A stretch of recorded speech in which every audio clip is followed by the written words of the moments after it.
Buenos días, muchas gracias por acompañarnos hoy en otro diálogo libre que mantendremos con el ministro de Trabajo, Luis Miguel de Camps. Me acompañan Mariela Mejía, la editora de Economía de Diario Libre, y Joaquín Carballo, periodista de la sección de Economía de Diario Libre. Ministro, muchísimas gracias por venir, antes de nada. Muchísimas gracias a a ustedes. La ustedes. verdad que es súper oportuna su visita porque ya estamos a punto de llegar al 1 de mayo, Día del Trabajador. Así es. O Día del Trabajo, nos hemos dicho. Del trabajador. No se puede decir Día del Colaborador. No, bien, decimos Día del Trabajador. El trabajo dignifica. Exactamente. Pues vamos a empezar por algo bien general. ¿Cómo no? ¿Cómo aborda este 1 de mayo? ¿Qué novedades tenemos? Bueno, muchísimas gracias a ustedes, doña Inés, Mariela, Joaquín, por recibirnos una vez más en este espacio. Y gracias también, como usted ha señalado, por hacerlo justamente en un momento en donde se va a conmemorar un aniversario más del Día del Trabajador. Queremos señalar en esta oportunidad, tal vez propicia, de que se cumple un año más del Día del Trabajador. Y en el caso del Ministerio de Trabajo, en el gobierno del presidente Luis Abinader, pues afortunadamente se pueden ver resultados. Lo primero que hay que recordar es que el Ministerio de Trabajo, en la gestión nuestra, hemos procurado la producción de diálogos, pero hemos podido procurar resultados. A la fecha podemos hablar ya de 15 aumentos y ajustes salariales en el sector privado. Todos y cada uno de ellos con logros de consenso, respetando las diferencias, los intereses legítimos, pero todos los actores, a nuestro entender, han podido comportarse a la altura de las circunstancias y han podido colaborar dentro de sus posibilidades para que estos consensos se produzcan. Y estos aumentos salariales, que son 15 a la fecha, han sido todos por porcentajes mayores de la media y en algunos casos mayores en la historia. Y vuelvo y digo, sin haber creado una situación de conflicto innecesario, pero respetando las partes. Yo creo que eso habla del compromiso que tiene este gobierno y que tenemos en el Ministerio de Trabajo de lograr mejoras para los trabajadores sin, obviamente, afectar la capacidad de producción de empleo. Y en esa dirección, pues, como les digo, hemos producido esos resultados en cuanto a salarios. Pero también logramos, el año pasado, lograr entendimientos que permitieron la mejora de las tarifas de procedimientos para los médicos en el ámbito de la seguridad social, al mismo tiempo que logramos el cumplimiento de la ley respecto al ajuste de la cápita, pero también acompañado de la inclusión de nuevos servicios de salud para los trabajadores, como fueron la reconstrucción mamaria por causa de cáncer, que no tenía cobertura antes en la seguridad social. En la misma dirección, la capacidad o posibilidad de tener cobertura de salud para la mastectomía profiláctica preventiva. Aunque no somos médicos, hemos ido aprendiendo un poco. Está hablando con mujeres que saben. Claro, pero incluyendo también los análisis BRCA para determinar la propensidad de genética de sufrir cáncer de mama. Todo eso estaba excluido de la cobertura de la seguridad social para los trabajadores y gracias a estos diálogos y acuerdos se incluyeron. Pero también se le incluyó la atención integral del trasplante renal. Anteriormente solamente estaba cubierto el colocarle el órgano a quien iba a recibir el nuevo riñón, pero la extirpación del donante y el tratamiento previo y posterior no estaba incluido. Ya eso también está incluido. Son algunas de las cosas que hemos podido concretar y materializar. El año pasado se convocó a un diálogo de pacto social para tratar la revisión y modernización del Código de Trabajo, así como también de la Ley de Seguridad Social. Pero unos meses después, el presidente de la República amplió, si se quiere, ese llamado a diálogo, convirtiéndose en 12 reformas que finalmente se han traducido en 15. Manteniendo estas dos que menciono, que forman lo que es el pacto social. En definitiva, creo que se ha podido materializar resultados a favor de los trabajadores. Y esto, pues, ha sido en una visión de que el Ministerio de Trabajo no solamente está allí para dar unos cálculos, sino también está para proveer servicios, como por ejemplo, el reforzamiento de la labor de intermediación de empleo a través del programa República Dominicana Trabaja, que se creó el año pasado, en donde mejoramos la capacidad de inserción laboral de los trabajadores en el sector privado. Por ejemplo, solamente en el mes de diciembre, noviembre del 2021, a través de este programa logramos insertar a 1.500 personas, trabajadores en el sector privado nuevos. Pero ese programa también contempla los programas de empleo temporal y empleo juvenil, en donde desde el ministerio se llegan a acuerdos con empleadores para que acepten candidatos que desde la bolsa digital, antes era electrónica, ahora es una bolsa digital de empleo que estamos modernizando, pues reciban esos candidatos y los acepten como sus trabajadores, en donde durante un periodo de tiempo el Ministerio de Trabajo paga la mitad del salario y la empresa la otra mitad. ¿Y qué resultado ha tenido? El resultado ha sido muy bueno. Más del 94% de los jóvenes y las personas insertadas bajo estos mecanismos, luego de vencido el plazo, que a veces son de 3, 4, 5 y hasta 6 meses, luego de vencido ese plazo, la persona se queda en la empresa porque hay una inserción efectiva. La empresa ya tiene a un trabajador en donde... lo entrena sin que le cueste mucho. Correctamente, y ya conoce el sistema. Eso, tenemos que decir también, se adiciona al hecho de que recuerden que cuando se asumió la dirección del ministerio, estábamos tal vez en el peor momento de la pandemia. Estábamos hablando que en ese momento había cerca de 400.000 trabajadores suspendidos o que habían perdido el empleo.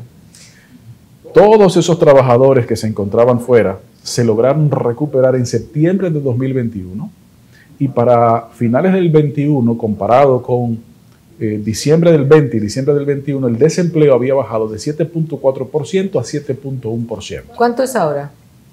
¿El qué? El desempleo. Está rondando el 7%. 7%. Pues vamos a tener tiempo para hablar de todos esos temas y más. Mariela.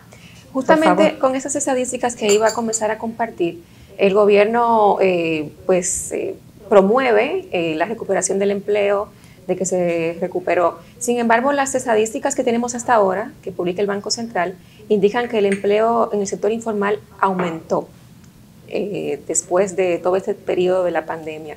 ¿Cómo el gobierno está enfrentando la informalidad en el sentido de que pueda disminuir en vez de aumentar sobre la formalidad?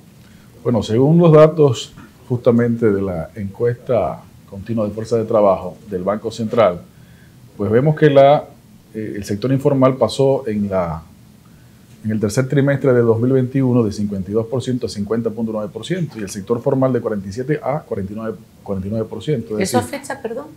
2021. Diciembre. Entre diciembre, bueno, si se compara agosto con diciembre aproximadamente de 2021. Pero en definitiva lo que también ha habido es un aumento de la cantidad de empleos. Por ejemplo, en este año solamente, en el 2022, según los datos de la Tesorería de la Seguridad Social, en enero había un total de 2.2 millones, casi 2.3. En febrero 2.3414. Y ya en marzo 2.339.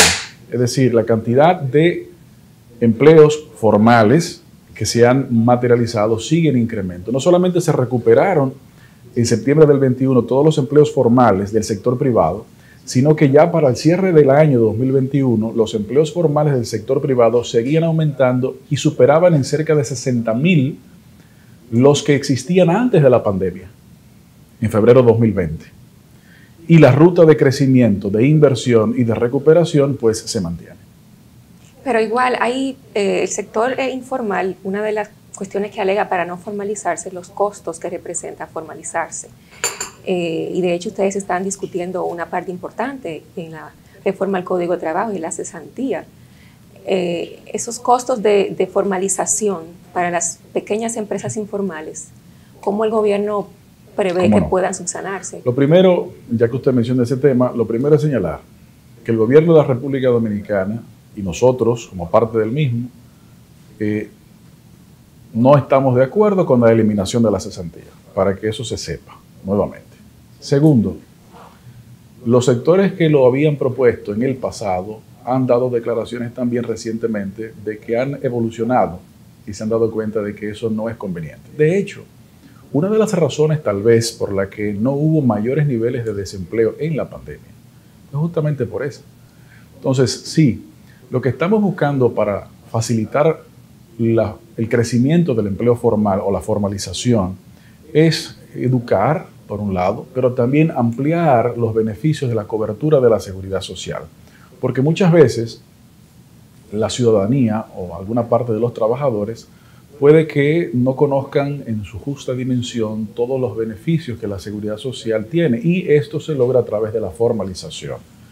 Y por eso hablaba hace un momento de algunas ampliaciones de la cobertura de salud en el ámbito de la seguridad social que se mejoraron a partir del año pasado, y cosas adicionales que tenemos que trabajar. Ahora, el reto de la informalidad que efectivamente existe en la República Dominicana es una realidad, si se quiere, regional, y es uno de los más importantes. Cuando vemos esto, tenemos que ver cuál es la realidad actual y el futuro del trabajo. A propósito del diálogo que se está desarrollando para la revisión del Código de Trabajo, nos hemos dado cuenta de la importancia que tiene podernos enfocar también en el trabajo autónomo, lo que se llama el cuentapropista, también en el Código actual. ¿Por qué? Porque una cantidad importante de trabajadores son trabajadores autónomos, y estos, pues, a la fecha no siempre están registrados o formalizados. A medida que vemos el desarrollo de las tecnologías de la información, sobre todo, nos damos cuenta de que el futuro del trabajo estará dirigido en el aumento de los trabajadores autónomos, incluso más allá de las fronteras nacionales. Y esto nos obliga a que el nuevo código que pueda surgir, o la versión modernizada del código que pueda surgir, pues tendrá que atender la facilitación de los trabajadores formales, su inscripción, su registro y su formalización. Estamos convencidos de que a través de ello también vamos a acrecentar el nivel de formalidad. Muy bien. En ese mismo ámbito del tema que preguntó Mariela sobre la informalidad, nosotros vemos como el sector construcción, uno de los más importantes de la economía, tiene una informalidad cercana al 90% y quizá más. ¿Qué tipo de acercamiento está haciendo el Ministerio de Trabajo para resolver esta situación? Y ahí mismo sabemos que hay muchos empleos de extranjeros que están ilegales. O sea, ¿cómo están lidiando? Bien, son dos cosas. Y en esa misma dirección, pues la atendemos en ese orden. La primera, efectivamente existe una cantidad de trabajos que son lo que se llaman trabajos habituales, en donde usted trabaja, por ejemplo, con un empleador lunes, martes y miércoles, y con otro empleador jueves, viernes y sábado, por ejemplo. Estamos trabajando no solamente con el sector de la construcción, sino también con el sector agrícola, para facilitar los mecanismos de registro y seguimiento, porque los sistemas de información y los sistemas de informática, quiero decir, que existen en la seguridad social, han estado diseñados bajo el esquema de un solo trabajador, un solo empleador, perdón, un trabajador, un solo empleador, y no necesariamente es así. Entonces, eso ha dificultado que una persona que tenga varios empleadores pueda registrarse con cada uno de ellos para que cada uno de ellos pague su parte y porción, porque obviamente no es un trabajo de 23.83 días al mes, sino un trabajo de X cantidad de días u horas. Entonces, ahí tenemos un reto y estamos trabajando, como repito, tanto con las asociaciones de empleadores del sector de la construcción como del sector agrícola, Ministerio de Trabajo, Tesorería de la Seguridad Social, para lograr facilitar eso. De esta manera lo que queremos es que, pues, no solamente cada empleador, sino también cada trabajador pueda cotizar por lo que le corresponde, ni más ni menos, facilitando la sostenibilidad. Respecto a la otra parte que usted señala, efectivamente, sabemos que en la República Dominicana hay una cantidad importante de personas que se encuentran en la informalidad por su condición migratoria. Lo primero que hay que recordar es que las condiciones, los derechos laborales no están supeditados a una condición migratoria, son derechos fundamentales. Por lo tanto, el Ministerio de Trabajo tiene la obligación de velar por el respeto de los derechos laborales indistintamente de la condición migratoria. Dicho eso, tenemos que buscar la formalización del trabajo. Y para la formalización del trabajo se requiere, obviamente, estar de manera regular, por decirlo de alguna manera. El Consejo Nacional de Migración, del cual el Ministerio de Trabajo forma parte, está trabajando y se encuentra en las etapas finales de un plan en el cual se podrá ayudar a que se registre y se conozca en el país la realidad de los trabajadores. Esto no es un plan de regularización, quiero decirlo muy claro para que no haya malas interpretaciones. Esto es un plan que en su momento, si no me permiten, el Consejo Nacional de Migración tendrá que dar a conocer. Pero la intención es justamente que se conozca las autoridades cuál es la realidad del mercado laboral en lo formal y en lo informal para ayudar a poder poner la casa en orden. ¿Y quién va a hacer este estudio? ¿Quién va a salir a buscar a los trabajadores? En este plan, Sí. bueno, las diferentes instituciones que formamos parte del Consejo Nacional de Migración, en las que lo preside el Ministerio de Interior y Policía, también Casi está empresa por empresa van a tener que ir. el Ministerio de Trabajo, está el Ministerio de Agricultura, el Ministerio de Relaciones Exteriores, Salud Pública, estamos muchas instituciones. Usted hablaba antes de conocer los beneficios que puede dar la Seguridad Social como incentivo para la formalización. Hay dos reformas en marcha, la del Código Laboral y la de Ley de Seguridad Social. ¿Las están trabajando a la vez? Sí, definitivamente. Porque tenemos la impresión como que la de la Seguridad Social no va muy rápido. Nosotros quisiéramos que ambas fueran un poco más rápidas, eso no era la verdad, ambas.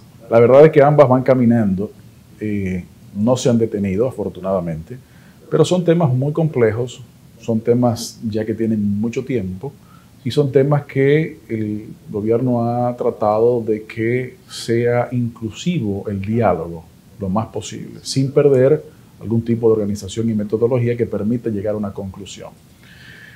La verdad es que se está desarrollando de manera concomitante y qué bueno que es así, porque recuerden que los mecanismos de la seguridad social pues son mecanismos que tienen que ver o se desprenden, mejor dicho, de las relaciones laborales. Es una consecuencia de la relación laboral en sentido general. Cosas, por ejemplo, que planteamos que son transversales tanto en una como en la otra. La creación o el funcionamiento del Fondo de Atención o Protección para el Desempleo. El nombre todavía está en proceso de diálogo. ¿Y eso es lo que se teme que sustituiría la cesantía? No, porque una cosa no tiene que ver con la otra.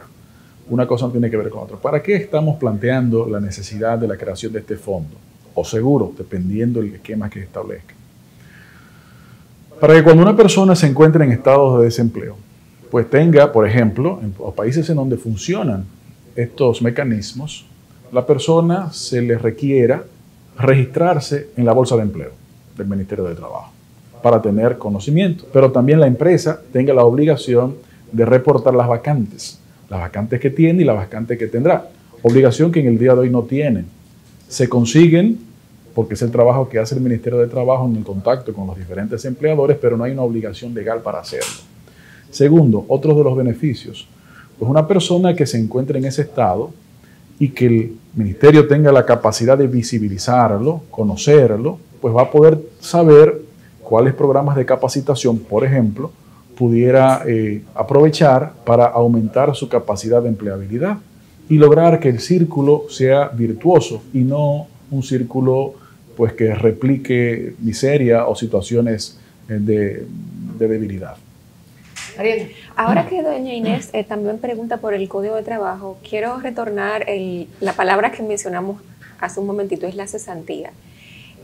Ustedes están haciendo las discusiones, están haciendo reuniones periódicas, y este tema es como uno de los que más genera discusiones, tanto en el sector privado como en la parte laboral. El sector privado está ahora planteando un tope como una de las opciones más convenientes. Pero el gobierno, ¿qué está planteando concretamente? Ese planteamiento el sector privado no nos lo ha hecho, no lo conocemos. Pero es de las que ellos han estado analizando. Pero el sector gubernamental, ¿qué propuesta tiene en concreto para la cesantía en la reforma del Código de Trabajo? Pero yo no sé por qué hay que repetir esto tanto, pero con mucho gusto lo hacemos. El gobierno se opone a la eliminación de la cesantía. Bueno, eliminarlo, pero ¿qué se sustituiría? No eliminarlo. O sea, no eliminarlo, pero ¿qué hacer Vamos a permitir que el diálogo se desarrolle, y lo que usted me informa de que el sector de los empleadores propone, nosotros no lo conocemos. Y por lo tanto, por respeto al diálogo, por respeto a las partes, necesitamos esperar que eso se produzca. Pero yo creo que es importante, si ellos mismos han señalado de que han cambiado de parecer, el gobierno ha señalado públicamente, y nosotros lo repetimos, que no apoyamos una eliminación, estamos opuestos a una eliminación, pues yo creo que eso tiene que traer algún tipo de tranquilidad de que ese tema será atendido según los planteamientos que se planteen, que se presenten, y las posibilidades. ¿Cuáles son? Todavía no lo sabemos, porque las partes que quieren, o tal vez quisieran, plantear algo al respecto, pues no lo han hecho. Ahora, cosas del Código de Trabajo que sí estamos planteando nosotros como sector gubernamental. Por ejemplo, la creación del Instituto de el Instituto de Bienestar del Trabajador. Con la creación del Instituto de Bienestar del Trabajador, nosotros queremos lograr facilitar los mecanismos de bienestar, en donde se aumenten las capacidades de recreación de los trabajadores, a propósito de que en la actualidad, luego de la pandemia, se pudo visualizar más que nunca, tal vez, la importancia de la recreación para atender de manera preventiva los riesgos psicosociales del trabajo. El estrés, todos que estuvimos en la pandemia, que estuvimos recluidos y a distancia trabajando, sabemos que cuando usted trabaja sin descanso por demasiado tiempo, pues eso tiene efectos no solamente de salud mental, sino también físicos. Bueno, eso tenemos que atenderlo. Y planteamos un Instituto del Bienestar de los Trabajadores, entre cuyas misiones se encuentra atender eso. ¿Qué cosas planteamos también? Planteamos también que el Ministerio de Trabajo debe ser el Ministerio de Empleo, Trabajo y Seguridad Social, o Ministerio de Empleo, Trabajo, Protección Social, cualquiera de las alternativas. ¿Por qué? Y quitarse la salud pública. O sea, desviar parte de los intereses de la seguridad social hacia el Ministerio de Trabajo. No, el que pasa es que el Ministerio de Trabajo preside el Consejo Nacional de la Seguridad Social, el Ministerio de Salud Pública es vicepresidente del Consejo, eso se quedaría igual. Es simplemente la labor de coordinación. ¿Por qué? Porque hay una labor de distintas instituciones del Estado que está muy bien que se sigan desarrollando, pero la coordinación de estas informaciones y levantamientos no siempre está atada. Por ejemplo, los programas de asistencia social, en algunos casos en el pasado de asistencialismo social, a veces estuvieron diseñados para fomentar la informalidad del trabajo, porque estuvieron diseñados en el pasado, y estamos trabajando para mejorar eso, de que si usted no tenía un empleo formal, pues esa era una de las condiciones para acceder a ciertos aspectos de asistencia social. Entonces hay personas que tal vez tienen esos beneficios y se ven ante las alternativas, bueno, si me formalizo pierdo este ingreso. No, tenemos que pensar en la asistencia social como un mecanismo de asistencia, pero hacia la formalización. La formalización no necesariamente debería eliminar ciertos aspectos de la asistencia social, al contrario, es un primer paso, de forma que los mecanismos de asistencia social fomenten la formalidad. Pero para lograr eso, tiene que haber una coordinación entre las instituciones que se encargan del diseño y la implementación de estos programas, el sistema de protección social contributivo, que principalmente es la seguridad social, y los mecanismos de interacción y búsqueda de empleo del Ministerio de Trabajo. Todo esto ha estado históricamente disgregado, y al estar disgregado, la población tal vez no ha podido tener un servicio desde el Estado de manera integral que tenga un criterio transversal. Para eso planteamos en la revisión del Código de Trabajo, pues la transformación del ministerio en eso, en el Ministerio de Empleo, Trabajo y Seguridad Social, o un nombre similar, pero con la idea no de sustituir a esas instituciones, sino de ayudar a coordinar para que las inversiones que el Estado haga en la ciudadanía estén dirigidas a la formalización, a la creación de empleos dignos y a la mejora de las condiciones de vida de los trabajadores. Joaquín.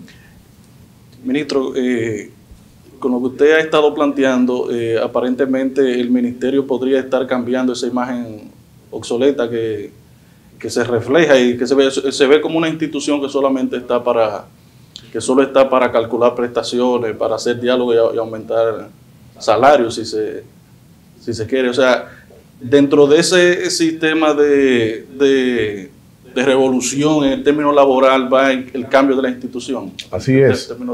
En la misma dirección que estamos mencionando de transformación, no solamente del nombre, sino de la misión hacia afuera, que la gente entienda que realiza y que deberá realizar, sino también de cosas más específicas. Por ejemplo, otro de los temas que mencionamos de las propuestas que estamos haciendo y que ya hemos planteado formalmente en la mesa de diálogo de la reforma del Código de Trabajo es buscar las maneras en que se reduzcan la sobrejudicialización de las relaciones laborales. Que si bien siempre estará disponible, porque es un derecho fundamental el acceso a la justicia, entendemos que tenemos que buscar la manera de que las relaciones laborales no tengan como primera parada el tribunal. No. Nosotros hemos fortalecido en la gestión las labores de mediación.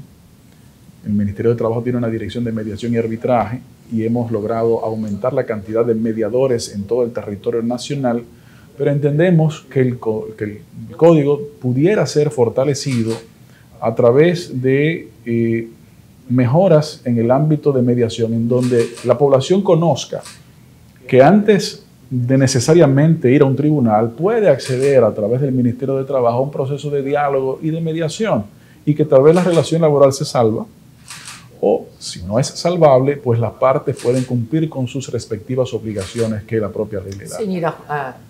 Sin tener que llegar necesariamente al tribunal, ahorrándose los costos legales, que son colegas, pero bien, ahorrándose los costos legales y también, descongestionando el propio Poder Judicial en el ámbito laboral, ¿no?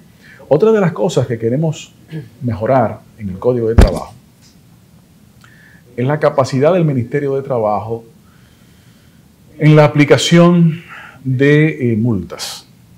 ¿Cómo sucede ahora? Para quienes no lo conocíamos o no lo conocemos.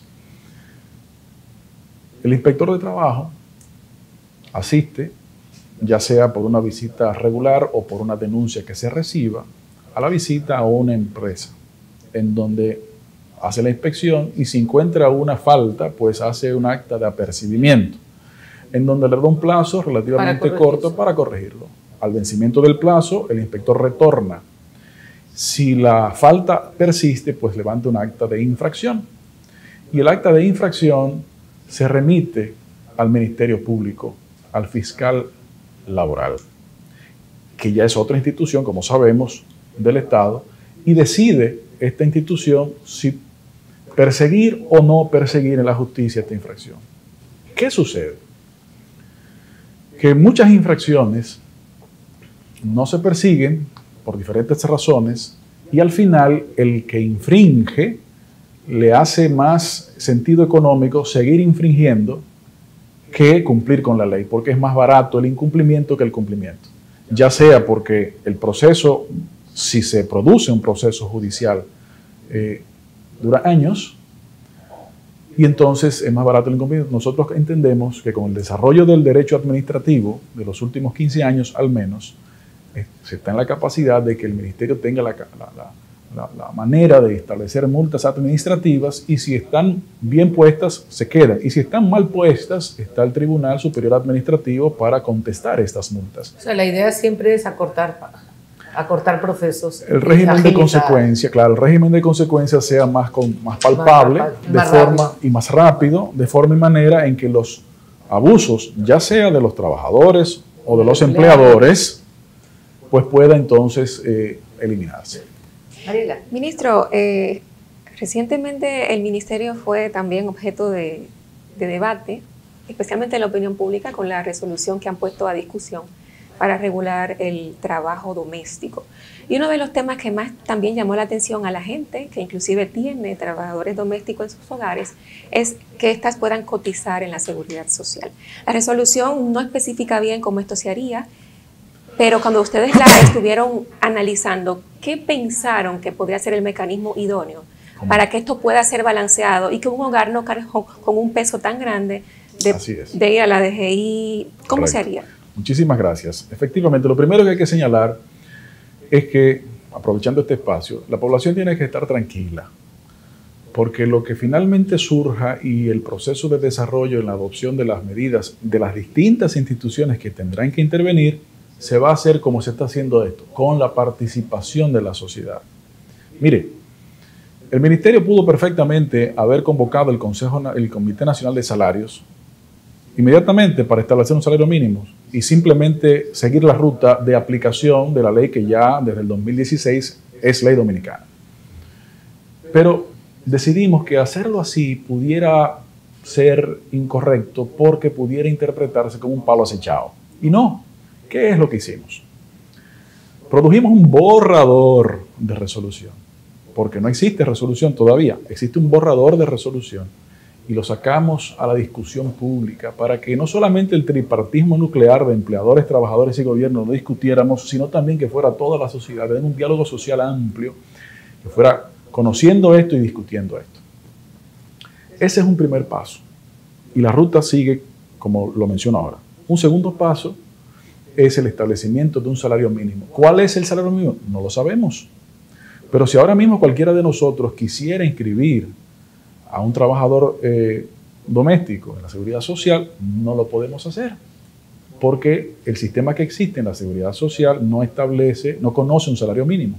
Entonces tenemos que establecer un salario mínimo, que no necesariamente significa un aumento salarial.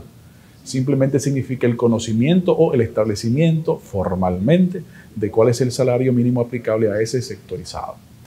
Luego de realizado esto, la tercera parada o la siguiente parada es el Consejo Nacional de la Seguridad Social, en donde tendremos que debatir allí, igual como sociedad, un mecanismo diferenciado de registro. ¿Por qué? Primero, porque las viviendas, las residencias familiares, no son unidades económicas productivas, son casas, son residencias familiares.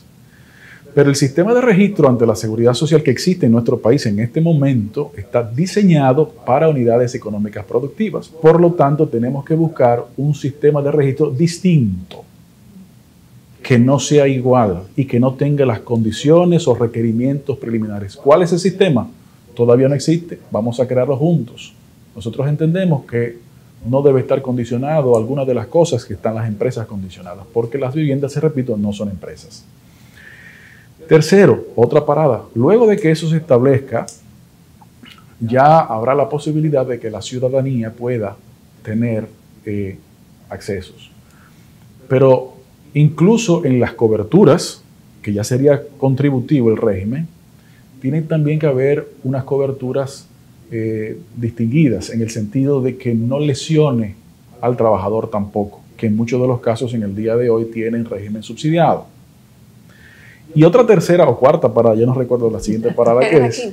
La quinta. Quinta parada, que no es quinta pata del gato, pero bien.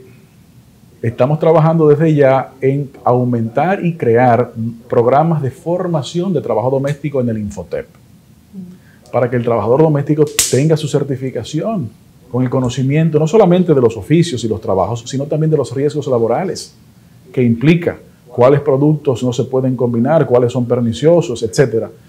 Y también el mercado se desarrolla. 260.000 personas aproximadamente, según el Banco Central, pues trabajan en trabajo doméstico y se encuentran, en su gran mayoría mujeres, más del 90% mujeres, invisibilizadas. Ahora, este diálogo que se ha producido con la puesta en consulta pública de un borrador de resolución, ya logró un acuerdo. ¿Cuál? Todo el país está de acuerdo de que es un tema que tenemos que atender. Todo el país está de acuerdo en que no estamos de acuerdo.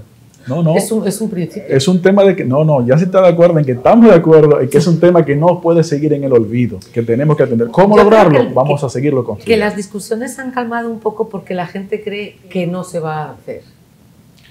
Bueno, ¿usted qué opina? Nosotros entendemos, primero, que tenemos una obligación legal. Segundo, tenemos una obligación social. Y si se quiere tercero, en que, dicho sea de paso, este orden no es jerárquico. Tenemos una obligación política. Y moral. Obviamente, social y moral. ¿Por qué? Porque estamos hablando de un compromiso que el entonces candidato a la República, Luis Abinader, hizo con la sociedad dominicana. Pero en el caso de la responsabilidad social y moral, pues son personas que tienen que ser parte de esta sociedad. ¿Y esos 260.000 puestos de trabajo son ahora considerados formales o informales? Son todos informales. Bueno, Hay el 99% informales. Eso es parte de las medidas. O sea, el proceso de formalización también atiendería a este tipo. Daría un impulso. ¿Y cómo el ministerio enfrentaría la evasión, entre comillas, que generaría formalizar estas personas en el entendido de que una familia no quiera hacer esto que se vaya a aprobar y prefiera contratar a la trabajadora doméstica o trabajador por fuera? Mire, el problema tiene muchísimos retos, o mejor dicho, la situación tiene muchísimos retos, muchos de los cuales todavía tenemos que construir las soluciones. Le voy a decir 2 o 3, para que se sepa de que no es que estamos pensando que esto va a solucionar de golpe y porrazo el problema, pero sí vamos a caminar en la dirección de solucionarlo. Por ejemplo, el inspector de trabajo no puede acceder a la vivienda y no podrá hacerlo sin el permiso del propietario, porque está el derecho a la intimidad y a la inviolabilidad de la residencia. Eso es una realidad. Eso tendremos que ver más adelante cómo se resuelve. Pero hay otro problema. Hay trabajadores domésticos que para realizar su trabajo doméstico tienen a su vez que contratar a trabajadores domésticos. Es decir, hay diferentes niveles. Estamos planteando que de golpe y porrazo 260.000 personas van a formalizarse. No, es difícil que eso suceda de golpe y porrazo, por supuesto que no. Pero si hay 10, 15, 20, 50, 100.000 personas, imaginémonos un número el que fuere, que hoy quisieran hacerlo, no lo pueden hacer porque no existen los mecanismos para hacerlo. Entonces tenemos que crear los mecanismos, y el ministerio no es un ente de coerción, o no trabaja en esta gestión como un ente de coerción, es un acompañante, es un facilitador para que estas realidades de formalización se puedan materializar. ¿Hablamos de algún plazo para aplicarlo ya? ¿Un plazo para...? De tiempo. ¿Esto cuándo viene? Bueno, ya comenzamos hace casi un mes con la publicación de este borrador de resolución. Este trayecto que les mencionaba tiene diferentes paradas, y estaremos convocando probablemente en este próximo mes de mayo, probablemente, o mandando a que se convoque el Comité Nacional de Salarios para que la discusión al respecto también suceda. Yo entiendo que después de 7 años de inaplicación de una obligación legal que el país tiene, es momento de responsablemente construir las soluciones. En el 2011, el gobierno dominicano firmó el convenio 189. En ese mismo año, la Suprema Corte de Justicia, en funciones de Tribunal Constitucional, sentenció la conformidad de este acuerdo con la Constitución Dominicana. En el 2015, mayo del 2015, el Congreso de la República Dominicana adoptó en su ley nacional este convenio con su ratificación. Convenio que al ratificarse inició su aplicabilidad en mayo del 2016. Dicho sea de paso, el día de las elecciones de ese año. Entonces, estamos hablando que tenemos ya 6, 7 años en incumplimiento, en donde pudiera haber en el futuro, si seguíamos la ruta de la invisibilización, si seguíamos esa ruta, pues consecuencias perniciosas para el país, como denuncias ante la Organización Internacional del Trabajo, que con el tiempo se convierten en otros obstáculos, incluso del tipo económico y comercial para la República Dominicana. Entonces, la opción de transitar la ruta de la caridad simplemente no es una opción para nuestro gobierno. Tenemos que transitar la ruta del derecho, de los derechos de las personas, tanto de los trabajadores como de los empleadores.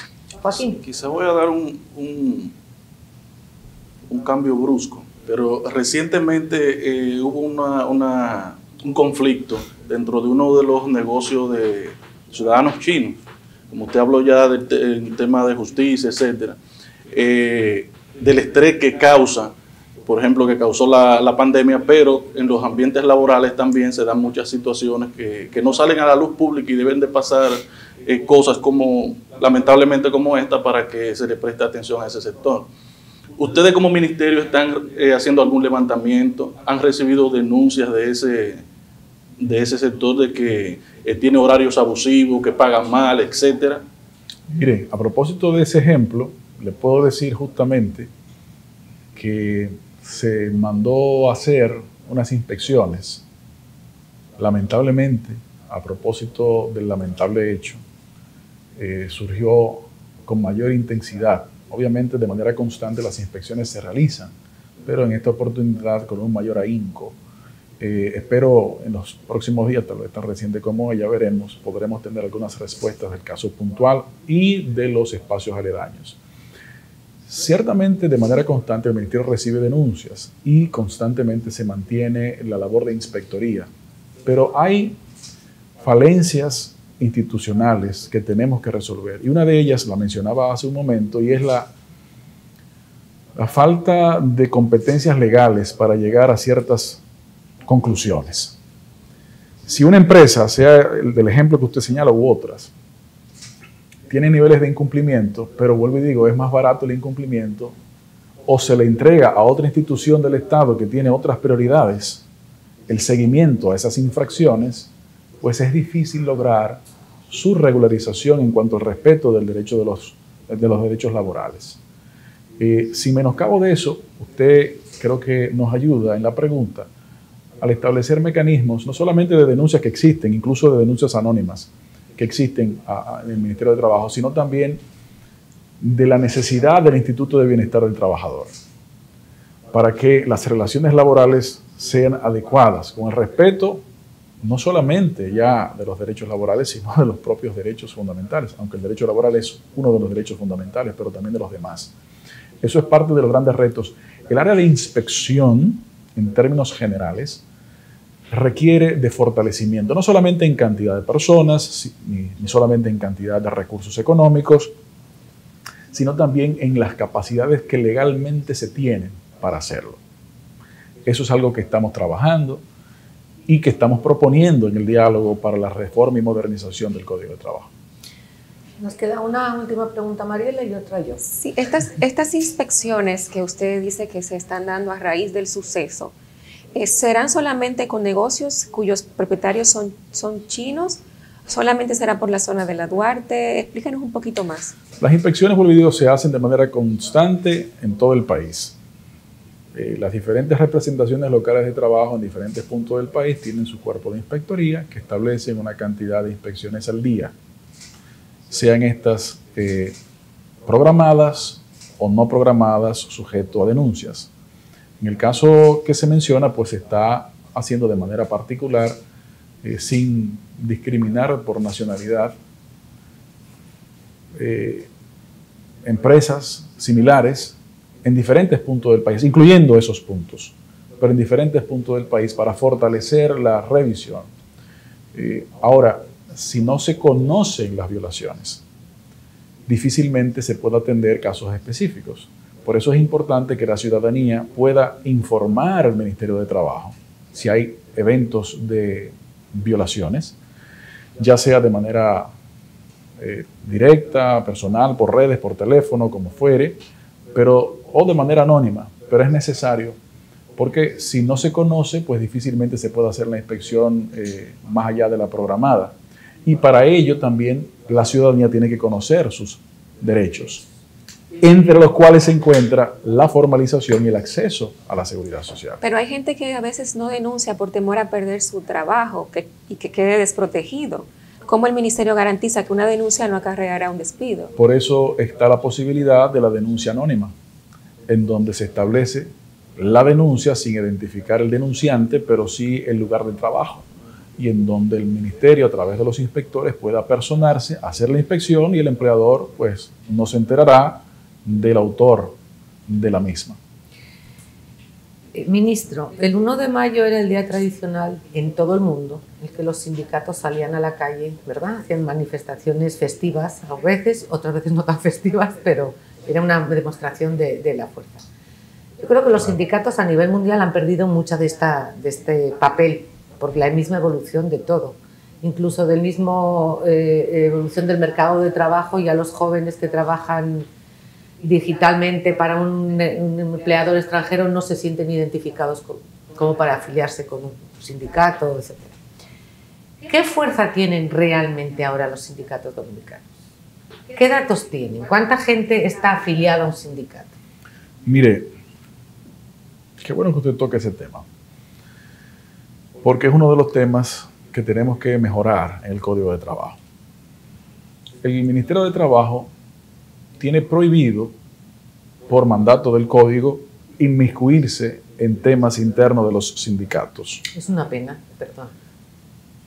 Probablemente esta prohibición surge para impedir, tal vez en otros momentos, intereses para que estos sindicatos no se fortalecieran. Tal vez.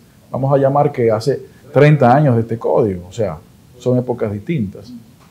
Y para la libertad sindical, para correcto, que el gobierno no interviniera. Correcto, correcto.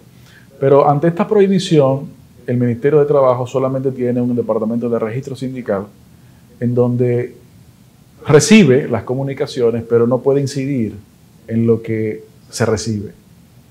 Si hay recepción de documentos contradictorios, no puede el Ministerio arreglarlos. Tienen que, entre los sindicatos, arreglarse. Y si tienen que llegar al tribunal, tendrían que llegar al Tribunal de Trabajo. Ellos. Así es. Yo creo que es correcta el respeto a la libertad sindical y el fomento a la libertad de asociación, perfecto. Pero yo creo que algunas mejoras en ese aspecto significarían tal vez el fortalecimiento aún más del movimiento sindical y lograr la organización, no solamente por la representatividad y la legitimidad, porque hay que decirle a todos, no me refiero a usted, en la República Dominicana el movimiento sindical, independientemente de que algunos puedan señalar que a nivel mundial pueda haber una reducción en términos generales, no solamente en República Dominicana, de los niveles de afiliación, la realidad es que el movimiento sindical en la República Dominicana ha producido mejoras. Ha producido mejoras. Por ejemplo, en el sector azúcar, en la República Dominicana, hay pactos colectivos bastante interesantes a favor de los trabajadores. Esto no sucede sin los sindicatos. Pero igual, ha habido, según lo ha publicado la UNICEF en el mes de febrero, una reducción en República Dominicana del trabajo infantil de cerca del 40%. Según UNICEF. Según UNICEF. Esto, 38 y 42% dependiendo del mecanismo de evaluación. Pero esto ha sido un trabajo conjunto de gobierno, empleadores y trabajadores sindicalizados. Las mejoras en las condiciones de trabajo que se han producido en los últimos 10, 20, 30 años, por poner un contexto un poco más amplio, ha sido también porque el movimiento sindical ha hecho una labor. Entonces, tal vez la visión o la imagen del movimiento sindical de los años 60, de los años 70, efectivamente no es la misma de los 2020 y pico, sí, sin duda. Y qué bueno que no es la misma. Sí. Pero la realidad de las relaciones laborales tampoco es la misma. El hecho, por ejemplo, que logramos producir una resolución de teletrabajo en donde se estableciera el derecho a la desconexión por primera vez en la República Dominicana, sí, fue una iniciativa del gobierno, perfecto, pero esto se dialogó en el Consejo Consultivo del Trabajo de manera tripartita y se consensuó.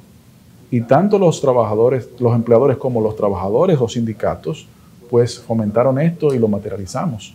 Es decir, en el caso de la República Dominicana al menos, no puedo hablar por otras jurisdicciones, ha habido un trabajo que ha permitido mejoras. Todavía quedan algunas, obviamente, si no quedaran algunas, pues no, sí, se necesitaría un Estado organizado en un gobierno, pero estas que tenemos que ir produciendo, creo que lo podremos seguir logrando con este nivel de madurez que se han producido. ¿No se aventura entonces a decir un número de cuánta gente está afiliada a los sindicatos? No podemos aventurarnos a decir un número, así es. Pues muchísimas gracias por su visita, ministro. Muchísimas es un placer gracias tenerle siempre, está en su casa. Muchísimas gracias, nos sentimos así muy amables. Un placer. Gracias a todos ustedes por ver este diálogo libre y nos vemos las próximas semanas.